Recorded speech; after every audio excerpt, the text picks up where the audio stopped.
Assalamualaikum warahmatullahi wabarakatuh. Madayaw, maayong adlaw kaninyong tanan. Magandang araw sa inyo lahat. Sa ating mga kababayan sa iba't ibang panig ng mundo, ako ay nakikiisa sa inyong maligayang pagsalubong ng bagong taon.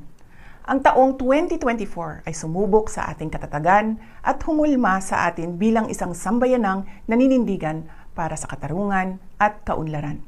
Ngayong 2025, sama-sama nating harapin ang iba't ibang hamon na magpapatibay sa atin bilang isang bansang patuloy na nananalig sa Diyos at nagtutulungan para sa ikauunlad at ikabubuti ng ating pamilya. Sa ating pagsalubong sa bagong taon, ako ay nagpapasalamat sa inyong walang sawang pagmamahal sa bayan na ipinamalas ninyo sa inyong pagsusumikap, pagtitiis, at pagtsatsagang magkaroon ng mas magandang kinabukasan.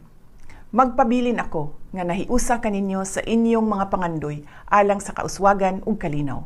Atong atubangon ang bagong tuig uban ang paglaom nga ang tanan natong mga kalisod ug mga paningkamot sa ngadtong-ngadtong makahatag og positibong kausaban.